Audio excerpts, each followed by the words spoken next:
without further ado, I'd like to introduce Yoram Bauman.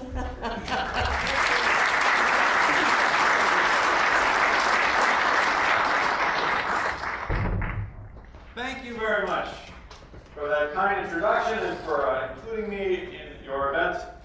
Today, you know, I do have to say there are not that many conferences that have an open bar without drink tickets or anything. And when I saw that, at first I figured it was because you all were just very well-behaved tax experts. But then I had dinner with a number of you last night. And it turned out that it's because the conference is awesome. So how about a round of applause for everybody getting the conference together? Good job of bringing you all here. My name is Yoram Bauman. I appear before you this morning, ladies and gentlemen, as the world's first and only stand-up economist. Thanks. It's a niche market. I really only have one thing going for me as a stand-up economist, and that's low expectations. You know, people say that economics and stand-up comedy don't have very much in common, but that's totally not true. In both cases, very few people sit in the front row, sit in the back. So thank you for making me feel at home. You know, when I told my father that I was going to be a stand-up economist, he said, Yoram, this is the first joke I ever told on stage. When I told my father I was going to be a stand-up economist, he said, Yoram, he said, you can't be a stand-up economist. And I said, why not? And he said, because there's no demand. See, I knew I would kill with this crowd. So. I said, don't worry, Dad, I'm a supply-side economist. I just stand up and let the jokes trickle down. I believe in the laughter curve. One person. Thank you, sir. That's actually just my joke to test how much economics you all know, and then I kind of arrange the rest of the routine accordingly. I'm giving you all about a 6. That's pretty good. You have to remember what went on last night. I know, especially for early in the morning, given what happened last night. Usually economics, you know, what I try to do is at 8 o'clock in the morning, it's tragedy, not comedy. But I will do my best to bring that spirit here this morning. You know, when I get invited to do talks like this, generally the only instruction that I'm given is that I should try not to offend anybody. So I like to start with some jokes about politics. Now, I like to tell jokes about politics that appeal to people across the political spectrum. This is a difficult thing to do where I used to live in Seattle, because in Seattle there's no political spectrum.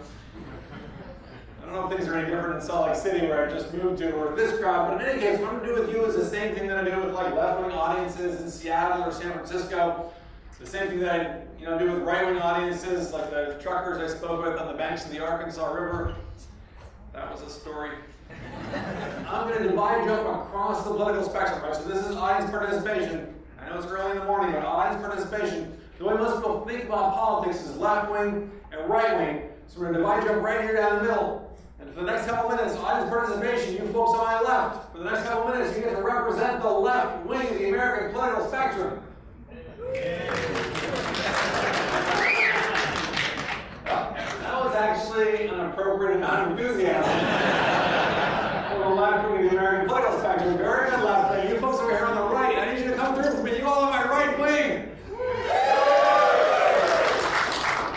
That was better. But when I did this in Texas last month, they started chanting USA. I want you that for me. Come on, you all on my right wing. Come on. USA. USA. USA. Excellent. Great work, right wing. You can move if you'd like, by the way. If you want to switch that's cool. Good work, right wing, chanting USA. You folks over here on the left, you all were perfect.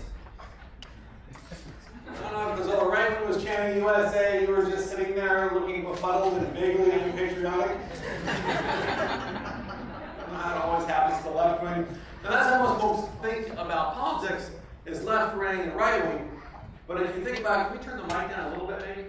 But when you think about economics or political science, what we call median voter theory, that actually leaves out the most important part of the American political spectrum.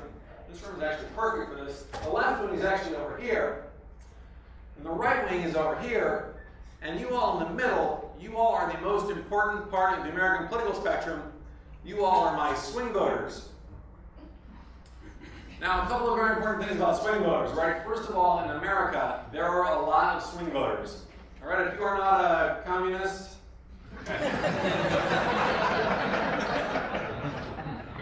or a fascist, then you are probably a swing voter. All right, and if you do not know the difference between communists and fascists, then you are definitely a swing voter. Swing voters, I'll explain that joke to you later.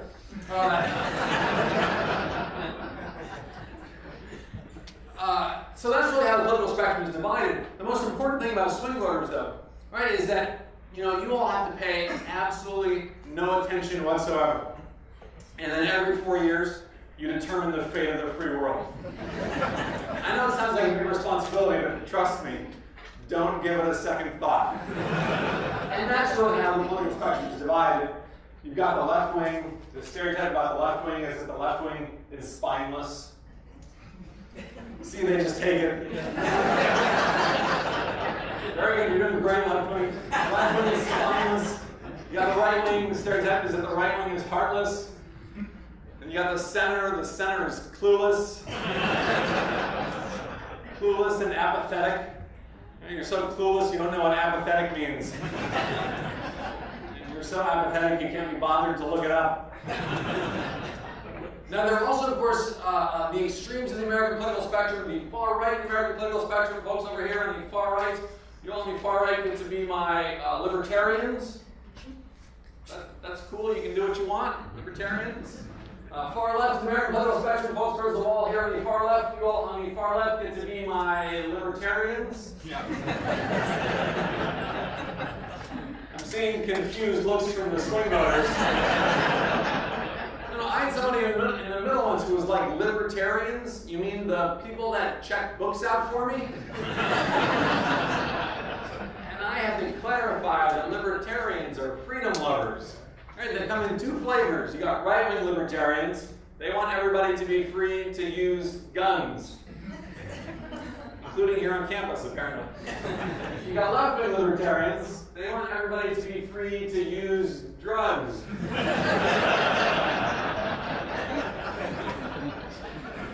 Like I said, you can move if you need to. Now, both wings of the Libertarian Party want to abolish Social Security and Medicare, right, which I think makes total sense, all right? Because who's going to make it to 65 when the world is full of meth fiends with machine guns? Now, do I have your permission to make fun of the whole political spectrum? Sure.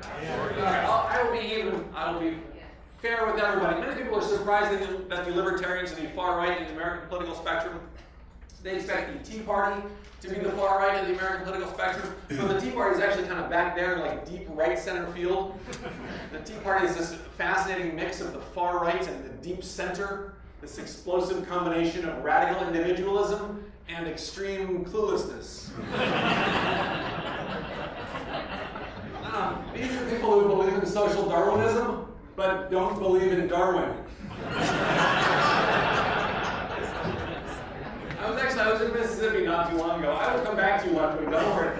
I was in Mississippi not too long ago, and one of the things I like about my job is that I get to meet people from all over, and there were a bunch of Tea Party folks in the audience there, so I got to talk to them, and I said, I can tell that you're angry. Why are you so angry? And this guy jumped up and he said, it's the gays! And I said, well, what's wrong with the gays? And he said, they're breeding like rabbits.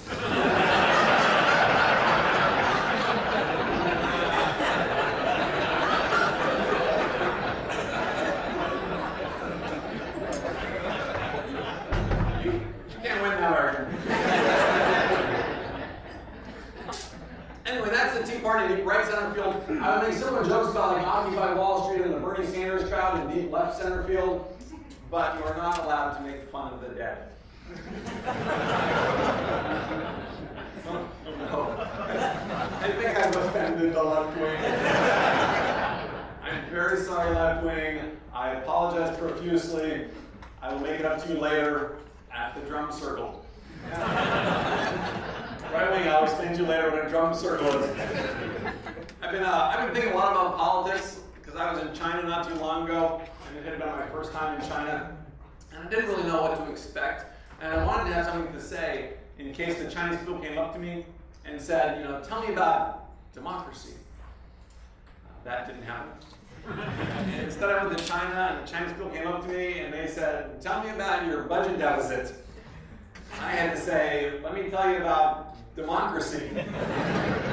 Because, you know, when it comes to the budget deficit, right, the left blames the right and the right blames the left, but I actually blame the center. I don't think we have a budget deficit because left-wing people believe in mandates or because right-wing people believe in markets. We have a budget deficit because people in the middle believe in magic. Now, let me explain, all right? Every time a left-wing politician says, hey, I've got a great idea for a road or a school or a hospital, the response from swing voters is, oh yeah, let's do that. And then every time a right-wing politician says taxes are too high and we should cut taxes, the response from swing voters is, yeah, let's do that. And then it turns out we have a budget deficit, and swing voters blame the politicians, which is kind of ridiculous, right? I mean, this is kind of like going to the doctor for your checkup, and the doctor tells you you've been putting on weight, and the left side of your brain says, I guess I better exercise more. And the right side of your brain says, I guess I better stop eating so many donuts.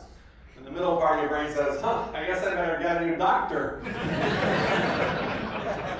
And the Tea Party busts into your hospital room, jumps up on the crazy chair, and they're like, I know how you can cut your weight in half. You know, you don't need to exercise more, you don't need to stop eating donuts. And you're like, what gives you the right to interrupt my doctor's appointment? And they say the First Amendment. You're like, how did you get past hospital security? The Second Amendment. All right, smarty kids, what's the Third Amendment? I don't know. Nobody remembers the Third Amendment. I don't know, but I know how you can cut your weight in half. You don't need to exercise more. You don't need to stop eating donuts. You just need to use the metric system.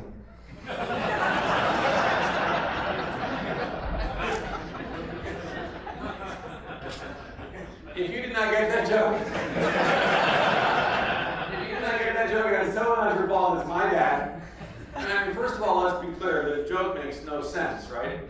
Because the Tea Party would never endorse the metric system. Secondly, in order to understand the joke, you have to know that like 300 pounds is only 150 kilos, right? Which means that the joke pretty much only makes sense to scientists, Canadians, and drug dealers. So I want you to look around and laugh at that joke. And they're not scientists or Canadians. That's my commentary on the political situation. Notice that I don't have anything about Donald Trump in there because I have no idea where that man is on the political spectrum. Like, he's everywhere and nowhere at the same time. Before I go any further, I should show you my t-shirt. My Enjoy Capitalism t-shirt. Made in China. If you look at the tag on the back, it's actually made out of 80% cotton and 20% irony. Dry clean only. I did live in China for 5 months. I work on climate change issues when I do serious economics, so I figured if I was going to work on climate change issues, I should try to learn something about China. So I finagled a visiting position at a university there, and I spent 5 months in Beijing. I want to show you, this is a picture of the place where I lived. I lived in a housing complex in Beijing that houses 400,000 people. And I was one of 2 non-Chinese people who lived there. It was me and the guy that everybody there referred to as the black guy. And then one day I was walking down the street and I saw a black guy. And I'll admit it, I kind of lost my sense of propriety a little bit. Like I stared at him and finally I walked up to him and I said, excuse me, I said, you must be the... But before I could get the words out, he pointed at me. And he said, excuse me, he said, you must be the white guy. Sure enough, the black guy. super nice guy from Ghana. He was there on a scholarship. We went to McDonald's. We had lunch. International sign of friendship. Anyway, this is the view. This is what my apartment, the view from my apartment window. This is what it looked like about 5% of the time. Much more often, the view from my apartment window looked like that in the middle of the day. Yeah, pretty serious pollution problems in China. I will share with you a comedy piece that I developed with a co-author while I was there. This is, excuse me, I guess I'm not going to do that. I'm going to do something different. People often wonder how I got started doing stand-up comedy about economics, and I got started with this next bit that I will share with you. This is Mankiw's 10 Principles of Economics Translated. So, for those of you who don't know, Greg Mankiw, Harvard professor, wrote one of the best-selling economics textbooks in the world, and it's based on these 10 principles of economics. Now, I know there's a lot here on the screen, but I generally encourage people not to even try to read all of these. Just take my word that you pretty much need a Ph.D. in economics to understand these 10 principles. Now, fortunately, I have a Ph.D. in economics, so I've taken it upon myself to translate these principles for the rest of the world. We're going to begin by separating them into the first 7 principles, which are microeconomics, and the last 3 principles, which are macroeconomics. The difference, as P.J. O'Rourke once said, being that microeconomists are wrong about little things, and macroeconomists are wrong about things in general. We're going to begin with the macroeconomic principles 8, 9, and 10. Believe it or not, these all have the exact same translation, namely, blah, blah, blah. I can tell that some of you have studied macroeconomics. As proof, I can only remind you that macroeconomists have successfully predicted 9 out of the last 5 recessions. All right, stay with me, Wichita. And as further proof, we can now go up 1 font size. So let's go back to the micro principles here. Now, the first one, people face trade-offs. This is really one of the most fundamental ideas in economics, and the translation is very simple. Choices are bad. All right, now this is a simple syllogism. Trade-offs are bad. Anytime you have choices, you have trade-offs. Therefore, choices have to be bad. If you don't understand that, take a look at the second principle, which I think relates to the work that some of you do on alternative valuation. The cost of something is what you give up to get it. Translation, choices are really bad. Now, let me give you a simple demonstration of this fact. Let's say that someone offers you a Snickers bar that you value at $1. All right, then what you can loosely think of as your economic profit in this situation is $1 of the Snickers bar minus the cost of what you give up to get it, which is nothing.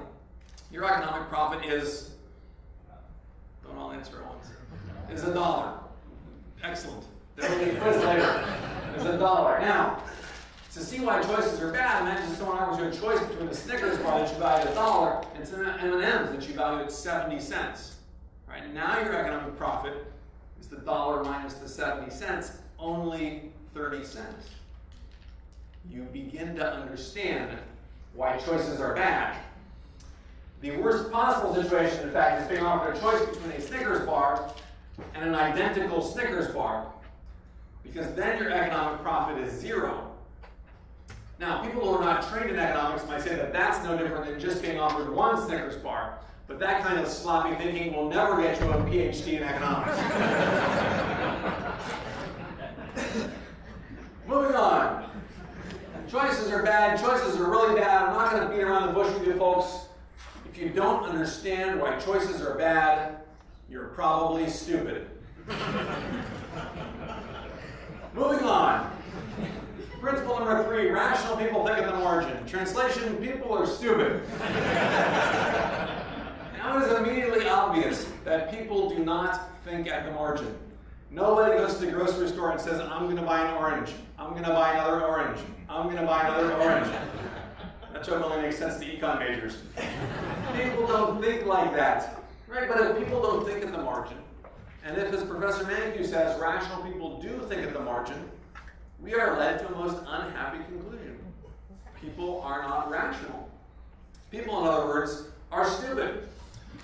But before you despair for humanity, take a look at the next principle. People respond to incentives. Now, the dictionary says that incentive is a noun, and that it's a synonym for motive. So when Professor Mankiw says that people respond to incentives. What he's saying is that people are motivated by motives. You may think this is a bit like saying that tautologies are tautological, right? I mean, people would have to be pretty stupid to be unmotivated by motives. But remember principle 3. People are stupid. Hence the need for principle 4 to tell us that people aren't that stupid. All right, moving on to every economist's favorite topic, free trade. Principle 5, trade can make everyone better off. Translation, trade can make everyone worse off. Henceforth known as the Trump translation. Now you may wonder how the translation of principle 5 is the opposite of the principle itself. I have an amazing proof of this fact that is going to blow your mind. I want you to compare two statements. One of them is trade can make everyone better off. And the other one is trade will make everyone better off. Now if you had to pick one of those two statements to put in your best-selling economics textbook, right, it's no contest. The second statement is clearly stronger. But Professor Mankiw uses the first statement instead. And if you think about why, there's only one possible explanation. The second statement has got to be wrong. In other words, trade can make some people worse off, and from there it's just a hop, skip, and a jump to trade can make everyone worse off. Now I figured some of you would have some questions about this, so I added a footnote with some details each in our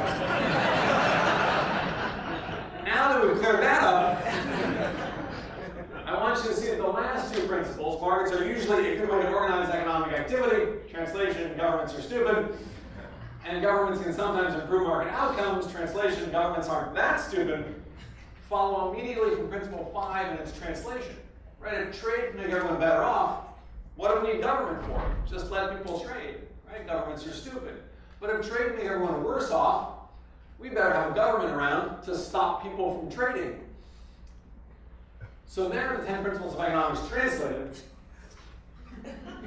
Much better than what we started with, I think. What I want you to notice here is how subtle economics is. Like, people are stupid, but they're not that stupid. Governments are stupid, but they're not that stupid. The only thing that's not subtle in economics is that choices are always really, really bad. So I filmed this a couple years ago, put a video up on my website and on YouTube, not thinking all that much of it. And I'm a little embarrassed to say that it's passed 1 million hits on YouTube, which is a lot for economics jokes. Not a lot for videos about, like, puppies. But it's a lot for economics jokes, and many of those hits are because the video was posted on Greg Mankiw's blog. It turns out he's a fan of my parody. And in fact, I got to perform in his class at Harvard. It was the last leg of my 2008 supply-side world tour, which was mostly a trip to Israel with my father. But as long as I was there, did some comedy in Europe, and then I stopped off at Harvard on my way home. Originally, he wasn't going to tell his class I was coming. He just said there was a surprise guest who was coming to class. But then he had to tell them that I was coming because some students went to his office hours and said there was a rumor going around the Harvard campus that Ben Bernanke was coming to class. I'd like to think they got the better end of the deal. In any case, one of the great things about YouTube is that not only do a lot of people waste a lot of time looking at videos on YouTube, a significant fraction of those people waste even more time commenting on videos on YouTube. And I want to share with you some of my favorites because these are actually funnier than the video itself now. Starting with someone with the screen name of Coolway, and Coolway writes, I can't tell whether this video is supposed to be funny or educational. Choices are bad. Runner-up comments, you're funny, and I don't say that to a lot of people. Lots of people are not funny, lots of people are sad. I like to think that I'm doing something new in the world by doing economics comedy. Apparently not. The next person writes a Jew who's an economist and a stand-up comedian. You can't get any more stereotypical than that.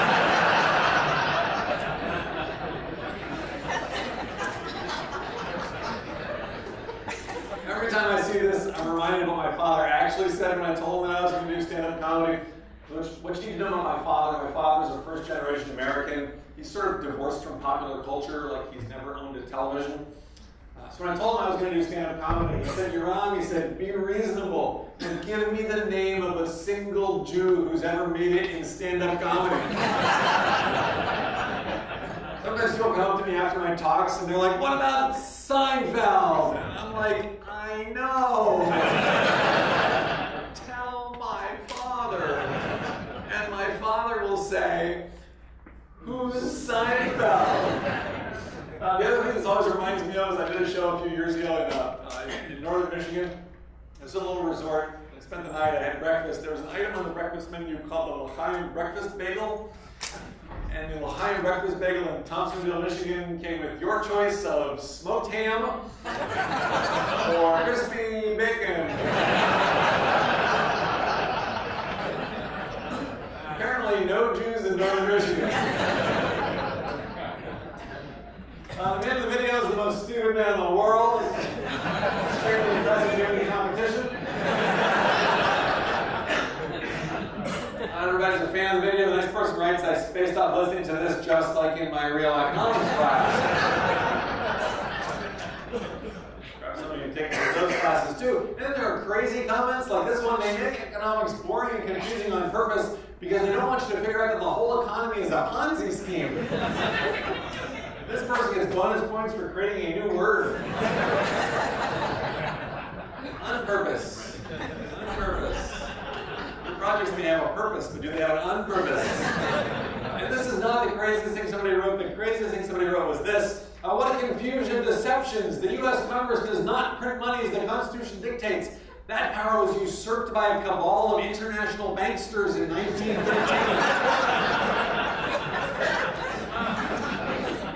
I know. At first I thought that banksters was just a typo, but then my wife informed me that banksters equals bankers plus gangsters. Yes, this is the financial mafia.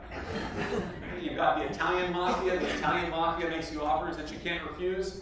And you've got the financial mafia. The financial mafia makes you offers that you can't understand. I finally understood that this person was talking about the Federal Reserve, the central bank of the United States, created in 1913.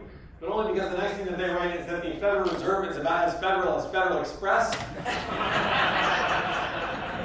I honestly have no idea what that means. But I'm pretty sure this fellow voted for Ron Paul. So after this person writes this nasty stuff about the Federal Reserve, like Janet Yellen, the head of the Fed, is generally considered to be the second most powerful person in the U.S. government after Jared Kushner. After this person posts this nasty stuff about the Federal Reserve on my YouTube comments page, somebody else feels compelled to come to the defense of the Federal Reserve Bank of the United States on my YouTube comments page.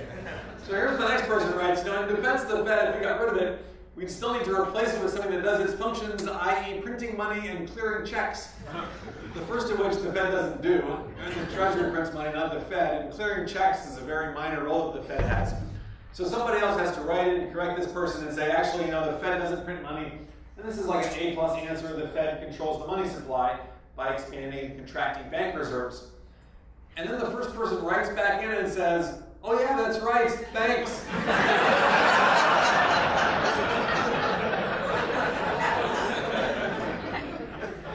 So now we're getting like education on the YouTube comments page, which is always nice to see.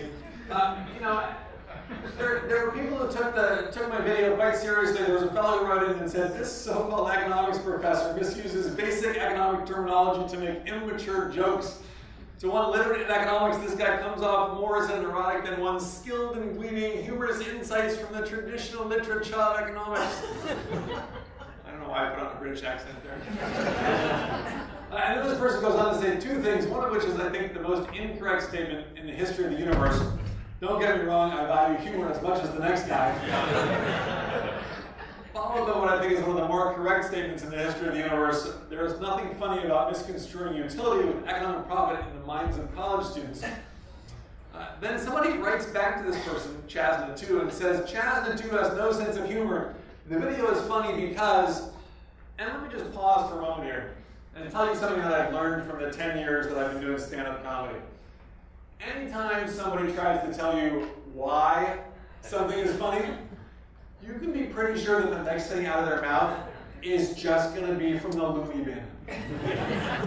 Case in point, the video is funny because it shows how Keynesian economics is totally twisted. Only the Austrian school of thought actually functions in the real world.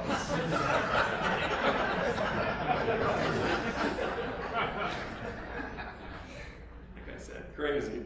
Another commenter wrote this, I have a Ph.D. in economics, but I still find this video boring. Economists are boring as a rule, except for those involved in evolutionary non-equilibrium economics and economic history. I wonder what this person's fields were in graduate school. The fellow just wrote in and said, translate? Somebody takes the bait and says, he's poking fun at microeconomics. And the first person writes back and says, yeah, but translate, you jerk.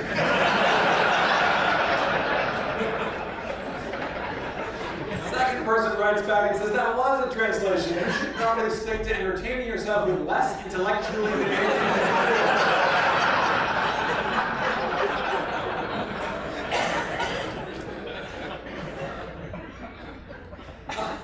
Then there's this one student who writes in for quite a length and says, I'm sorry, as an economics student who actually studied Professor Mengu's textbook, he says, I'm wrong about choices, I misinterpret what opportunity cost is.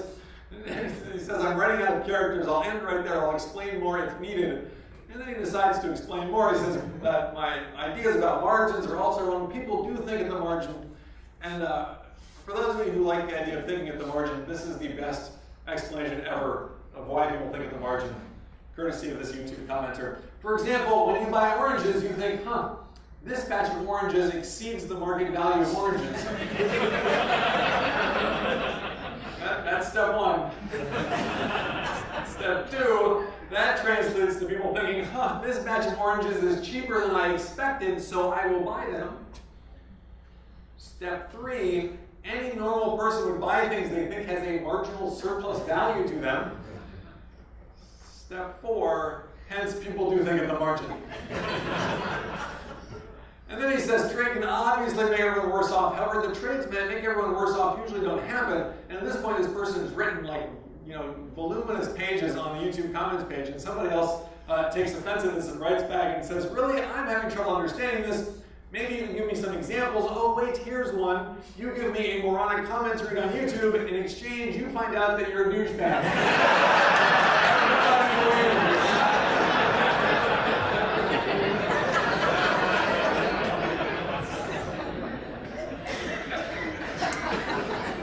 Not the meanest exchange on YouTube. The meanest exchange on YouTube starts with somebody who writes, this video rules. By the way, I'm not an economist. I switched my major.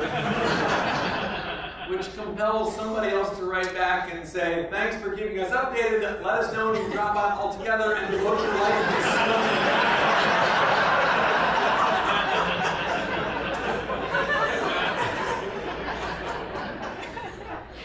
Kids these days.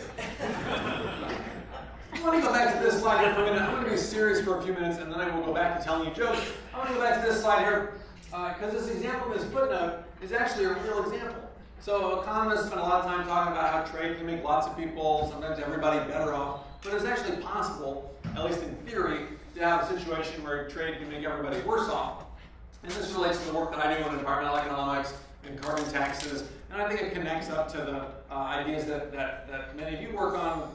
Part of the role of taxes, of course, is to fund government activities, but there's also potentially a role for taxes in terms of ensuring efficient allocation of resources. So let me give an example real quick of trade making everyone worse off. So I'm going to tell you a quick story about these three people. We're just going to call them Orange, Pink, and Blue. Orange, Pink, and Blue live in a small town, and the small town has an air pollution problem. So think Beijing, but with only three people, because models are simplifications of reality. Now these three people, they each have a garage full of stuff that they don't use. So now we're going to see some trades. So first, Orange is going to sell a lawnmower to Pink. Orange is not using the lawnmower. She sells it to Pink for $100. Pink maybe would be willing to pay $200 for a lawnmower. So they each get $100 in value from that trade. Orange gets $100 for selling this lawnmower she doesn't use. Pink gets a lawnmower for $100 that she would be willing to pay $200 for. But when Pink starts using that lawnmowers create a little bit of air pollution. Maybe you can see a little bit of haze around this town. And like I said, made-up economic story. Maybe we can monetize the health impacts, asthma, lost days of work in school, stuff like that. Maybe we can monetize those health impacts at $80 per person. Right? Not just for orange and pink, but also for blue. So the impact on blue is what economists call a negative externality. All right, but note that orange and pink each get $20 in net benefits from that trade. They may not care about blue, they may not know about blue, so that trade could still make sense to them. So now I'll tell you a very similar story about pink, who's going to sell a motorcycle to blue. Again, they each get $100 in value from the trade. Pink sells this motorcycle she's not using for $100. Blue would be willing to pay $200. She only has to pay $100, so she gets $100 in net benefits. But when blue starts using the motorcycle, air pollution gets a little worse. Maybe an additional $80 in healthcare costs for everybody. And now you just complete the circle. Blue is going to sell a chainsaw to orange. Don't ask why.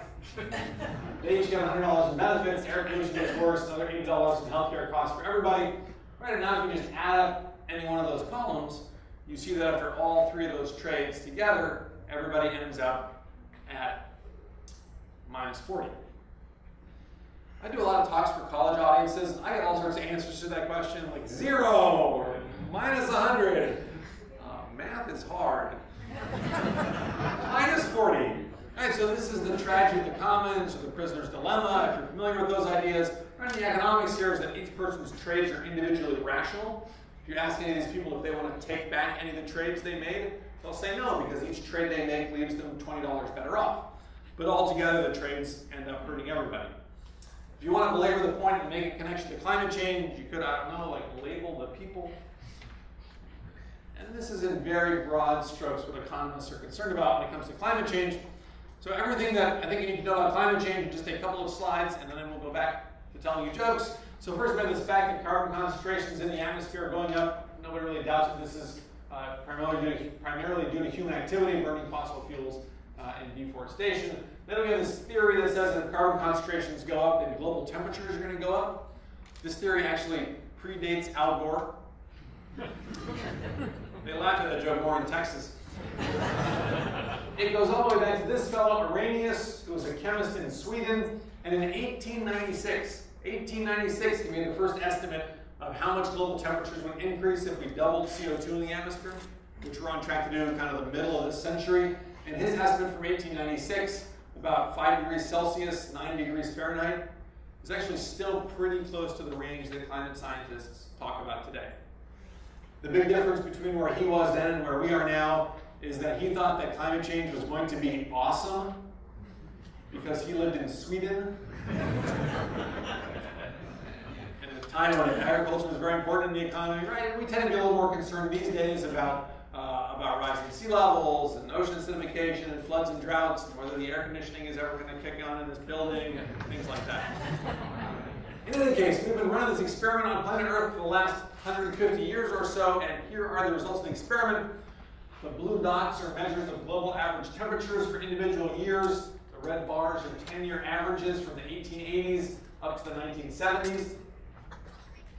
And then there's the 1980s, there's the 1990s, there's the 2000s, there's the first part of this decade. Temperatures, I would argue, going up pretty much in line with the projections of climate science. Now, if you happen to not believe that humans are partly responsible for increasing global temperatures, I will try to find common ground with you anyway. And the common ground comes from the way that economists think about pollution problems, which is that the way to get less pollution is to make polluting expensive. Because when you make polluting expensive, you get market forces working to promote conservation, innovation, development of new technologies, all the things that I, as an economist, love about capitalism. Right, so what I work on as an environmental economist is using the tools of economics and the power of capitalism to protect the environment. A couple of policy tools to talk about, like a carbon tax or an auction cap and trade system, but the point of those policy tools is to drive up the price of fossil fuels. Now this is generally the part in my talks where people stop laughing, because it's hard to convince people that we should be paying more for gasoline and electricity and things like that. But there is a side benefit to these policies, other than the main benefit of, potentially saving the world. And the side benefit is that if you do these policies right, you generate a pile of money. Right? The government can do all sorts of things with that money, but the idea that I work on and talk to folks about is that we could be using most or all of that revenue to reduce or eliminate existing taxes, right? Existing distortionary taxes. Right? And this is called environmental tax reform, revenue neutral tax swap, tax shifting. Right? But the idea is that we should be having higher taxes on things we want less of, like carbon emissions, and in exchange we can have lower taxes on things we want more of, like jobs and income and savings and investment. And this is an idea that has support from folks across the political spectrum, including people like George Will, conservative columnist for the Washington Post. He came to one of my classes a few years ago. He didn't believe that humans are partly responsible for increasing global temperatures, but I asked him if he would support replacing part of the payroll tax, part of the employment tax in this country, with a carbon tax, and he said that he was all for it because he hates the payroll tax. Right, at the time when employment was 8 or 9%, still high in my view, right? I hate the payroll tax. And Al Gore hates the payroll tax. Al Gore says we should tax what we burn and not what we earn. So I asked George Will what he thought about the fact that he and Al Gore agree on this particular issue, and George Will said, well, he said, an idea should not be held responsible for the people who believe in it. In any case, economists across the political spectrum think that this is a good idea. There's even a place that's done this. In the eyes of many economists, it's the best climate policy in the world. Until recently lived in Seattle, to the north of Seattle, the Canadian province of British Columbia, had a right-of-center government that in 2008 said, look, we want to do something about climate change, but we want to be market-friendly, but we want to grow government. So they implemented a revenue-neutral carbon tax. So the carbon tax is $30 per ton of CO2. It's about 30 cents a gallon of gasoline, 3 cents a kilowatt hour of coal-fired power, half that for natural gas, nothing for wind, solar, hydro, renewables. Provides a nice incentive for individuals, households, businesses, utilities to move their operations in a more sustainable direction. And they balance that carbon tax out with reductions in corporate and personal income taxes. There's an income tax credit for low-income households. Really a very smart policy, I would argue. And if you're looking at this issue, the issue of putting a price on carbon, there's sort of two approaches. You can do this British Columbia style approach, or you can do a California cap and trade approach. California recently expanded or extended their cap and trade system to 2030. I tend to like the British Columbia approach because it's simple and transparent. So much so you can actually explain the whole policy with a haiku. I'm very proud of this. This is my BC carbon tax haiku. It's fossil CO2, $30 for each ton, revenue neutral. California's cap and trade system, I would argue, is a little bit more like War and Peace. That doesn't necessarily mean that it's bad, right? War and Peace is generally recognized as one of the best novels ever written, but it's complicated, and I sort of like the BC approach. In fact, I was the co-chair of a campaign for a ballot measure. It did not pass, but it was on the ballot last year in Washington State to have a carbon tax roughly the same size as British Columbia's $25 per ton of CO2, going up slowly over time, and most of the money went to cut the state's sales tax by a full point. And we also had some reductions in business taxes for manufacturers to help maintain competitiveness, and we funded an earned income tax credit program for low-income households. We thought that was a pretty smart policy, kind of centrist, middle of the road. And it turns out that when you do something that's kind of centrist and middle of the road, you end up getting attacked by everybody. So like the Sierra Club was against us, and the Washington Environmental Council came out against us. The Audubon Society supported us. They were terrific. We also picked up some support from a pretty strong handful of Republicans in the state. So we didn't win, but I think we set potentially the stage for movement in the future, kind of in a bipartisan effort to work on climate action, which I think is something that's key, especially for those of you who are my fellow conservatives working in this issue. Now, with that, ladies and gentlemen, I will go back to telling you jokes. So thank you for putting up with that. Although I did this talk for a very conservative audience once in Minnesota, and this guy came up to me at the end of the talk and said that the stuff I said about climate change was the funniest part of my whole routine.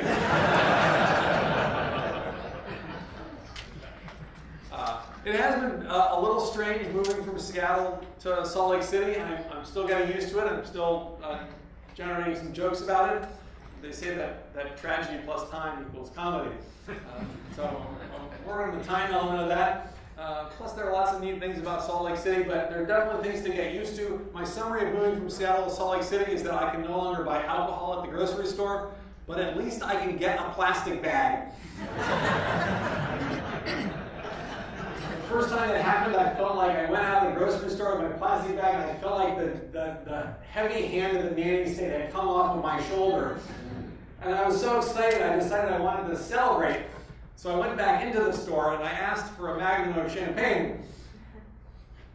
And the clerk said, a magnum, try aisle 2, guns and ammo. Right next to the Colt 45s, and the silver bullets, and the Molotov cocktails. It's been a pretty good couple of years for economics comedy. That was not a punchline, but thank you. Last year, for example, I actually did the PBS NewsHour. Now, I don't know how much you all know about the world of stand-up comedy, but let me just tell you this. In the world of stand-up comedy, ladies and gentlemen, it does not get any bigger than the PBS NewsHour. I've been getting phone calls nonstop on my rotary dial telephone. It was pretty amazing. They interviewed 3 economists on the show. They interviewed Robert Shiller, who won the Nobel Prize. They interviewed Joseph Stiglitz, who won the Nobel Prize. And they interviewed me. I felt like kind of a self-aware version of Sarah Palin. What did they ask me? My moment of TV fame on the PBS NewsHour, they asked me if I'd ever bombed on stage. All right, now, a couple of things about this. All right, first of all, I am not afraid of failure. I'm an economist. Secondly, I'm a professional comedian, right? So if a joke doesn't work, you just sort of keep throwing stuff out there until you find something that sticks, which is basically the same thing that the Fed and the Treasury did for the last 7 or 8 years. Finally, I had to admit on the PBS NewsHour that, in fact, I had bombed on stage. The worst show I ever did was in October of 2008. Remember what was happening to the world economy and the stock market in October of 2008? It looked like we were heading into another Great Depression. In October of 2008, I did a show in Colorado Springs for a group of bankers. Now, I'm not allowed to tell you which bank it was because I signed a non-disclosure agreement.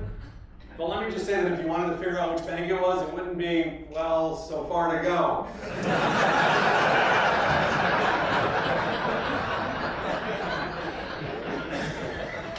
Let me tell that joke because they did it way better than Washington Mutual. Anyway, comedy is kind of a violent business, right? If you're doing well, then you're killing. If you're doing badly, then you're bombing. And I totally bombed that show, and I did so poorly that I spent a fair amount of time afterwards sort of soul-searching and trying to figure out where had I lost the connection with this audience of bankers in Colorado Springs in October of 2008. And I finally realized that I lost them on my opening line. And my opening line was, "Hey, how's it going?" Yeah, it wasn't going very well. Since then, I've done a number of other shows for banks and financial institutions, and they have gone much better, especially because I've learned an important lesson. I've learned to get paid in advance. Because you never know whether the bank is going to be there for you tomorrow. It's like moral hazard in reverse.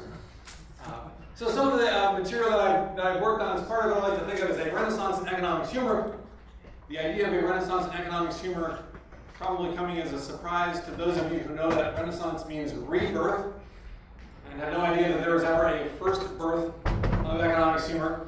But in fact there was. It was in the 70s and the early 80s. It included papers like Paul Krugman's Theory of Interstellar Trade. Whatever you think about his politics, he's a great writer. He's also a big science fiction fan. This paper talks about if you have trade between solar systems, then presumably you have spaceships that are traveling close to the speed of light. So you no longer have time simultaneity because of Einstein and special relativity and all that stuff.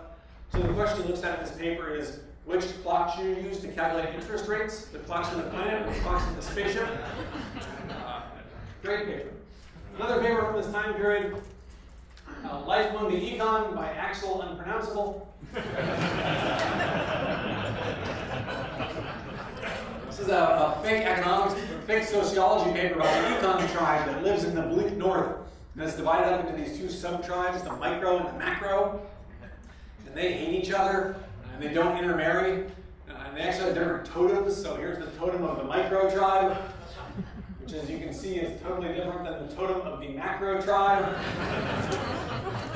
No wonder they don't get along. Some more recent developments in the world of economics humor. This paper, Japan's Phillips curve, looks like Japan. So if you need a refresher on the Phillips curve, this was the idea that came out kind of in the 50s and 60s, that there's a trade-off between inflation and unemployment. So you can have high inflation, low unemployment, the opposite. The idea was that you're always somewhere along that Phillips curve line. And then in the 80s, we had stagflation, high inflation combined with high unemployment. Economists realized the situation was a little more complicated everywhere except in Japan.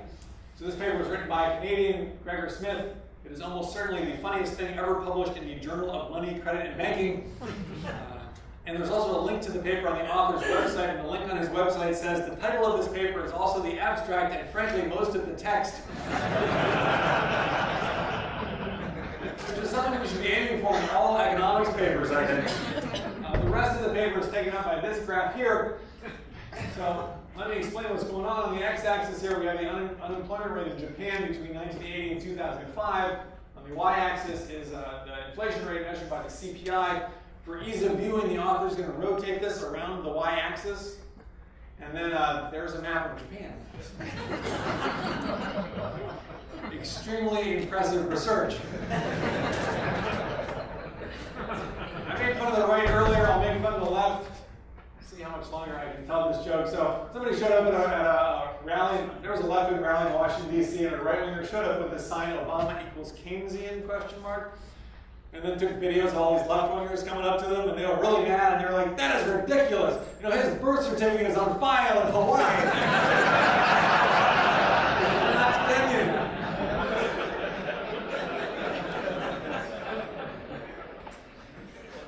Finally, I will include a real paper here. This is a real economics paper. Doug Elmendorf, until recently, was the head of the Congressional Budget Office. The title of this paper is, Can Financial Innovation Help to Explain the Reduced Volatility of Economic Activity? A paper published in 2006, shortly before financial innovation that led to the greatest increase in the volatility of economic activity since the Great Depression. You may think this bodes ill for the research that was done by these scholars, but in fact, it's okay. I have tracked down the abstract of this paper, and here's the abstract of this paper. No. No,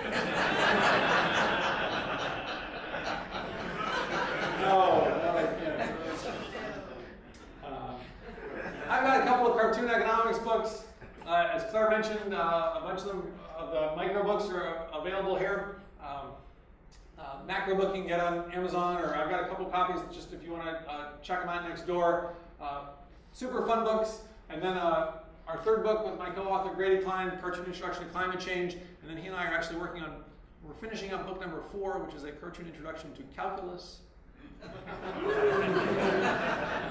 So if any of you want to take a look at early drafts, send me an email, and I'd be happy to send you an early draft if you want to provide comments. So that should be coming out sometime next year. I'm happy to say that economists in particular have said nice things about the economics books. Greg Mankiw called it a painless way to learn economics, which I thought was especially generous coming from Greg Mankiw, given what I said about his book. I mean, I really think the only thing I could have done that would have been meaner to Greg Mankiw would have been to post something on my blog calling his book a painful way to learn economics. Which I didn't do. But still. If you want to get a hold of me, that's how to find me. I've got business cards here. If you want to get on my email list, please give me one of your business cards. I won't spam you if you're on my email list. I'll send emails a couple times a year. I'll let you know when I have new videos coming out or shows coming up in your area. Every year, for example, I run the humor session at the annual meeting of the American Economic Association. And you are all invited. It's always in very early January. This next year is going to be in Philadelphia. Unfortunately, they do not have an open bar. But the humor session is free and open to the public. And I always tell folks, if you or somebody you know is interested in economics, like come to the whole meeting. It's really kind of amazing. All the, you'll see talks from Nobel Prize winners, and it's kind of 10,000 economists from all over the world converge on one city for a long weekend, and it's just wild. So please do get in touch with me. Generally, when I have conversations with people, after about the second drink, they say, so, what do you really do for a living? But this is what I do for a living. And so if you've got other events or know other places that could use some economics comedy, I hope that you will keep me in mind. I will close with some You Might Be an Economist if jokes, with apologies to Jeff Foxworthy. So you might be an economist if you're an expert on money, but you dress like a flood victim. I stole that one from an old Dilbert cartoon. You might be an economist if you think that America's next top model should be an endogenous growth model. You might be an economist if you don't read human interest stories because they don't interest you. You might be a macroeconomist if you think the chicken crossed the road because of a series of unexpected developments in global financial markets. You might be a game theorist if you're an expert on poker, but you've never actually played a hand. You might be an environmental economist if you spend a lot of time flying around the world, telling people that we need to spend less time flying around the world. You might be an economist if you've ever gone to a bank or other financial institution in the hopes of getting a date. If you plan to have your children born in December instead of January so that you can maximize the discounted present value of the child tax credit. I see a lot of heads nodding. There are actually economics papers that this happens. You might be an economist if you think that supply and demand is a good answer to questions like, where do babies come from? You might be an economist if you adamantly refuse to sell your children because you think they'll be worth more later. And finally, this is a hard one, but you've been a wonderful crowd. We'll see how we do. You might be an economist if you read your fortune cookie out loud at a Chinese restaurant and put at the margin at the end of it. That's probably the best response I've ever gotten to that joke. Let me tell you why that's such a difficult joke. If you think about people in the world who know that when you go to Chinese restaurants and you read your fortune cookie, you're supposed to put in bed at the end of what's on your fortune cookie. You know, like hard work will be richly rewarded, in bed, and everybody laughs. The next person. The people who know that are sort of over here on the Venn diagram. This is a joke about Venn diagrams. And the people in the world who know what at the margin means, those people are over here on the Venn diagram. And those two parts of the Venn diagram apparently only intersect at this property tax conference. One of the other times that I really struggled doing economics comedy, my father is now retired. He lives in San Francisco. Every Tuesday he goes hiking with a group of fellow retired German immigrants. And my last trip to San Francisco, he sent out an email to his hiking group and said, my son is coming on our next hike and we'll be providing free comedy at lunchtime. So there I was in Mill Valley telling economics jokes to like 8 elderly German women. Now that was a tough crowd. And I didn't do very well, but I figured as long as I wasn't doing very well, I might as well tell this joke about the fortune cookie, which never works. So I told the joke about the fortune cookie, and you wouldn't believe it, it didn't work. But maybe because of something of our shared German heritage, this woman came up to me and insisted that I explain the joke so that she could understand why it was funny. And what followed was really this amazing cultural experience because I had to spend 10 minutes telling her about economics and at the margin, and then I had to spend 10 minutes telling her about Chinese restaurants and fortune cookies and in bed. Right, and after 20 minutes, I think she finally gets it, right until I hear her say, as she turns to walk away with her hiking companion, she says something that I think is pretty much a tagline for the 21st century, an important element of the jobs that you all have ahead of you. She turns to her hiking companion and she says, I still think that joke is about computers.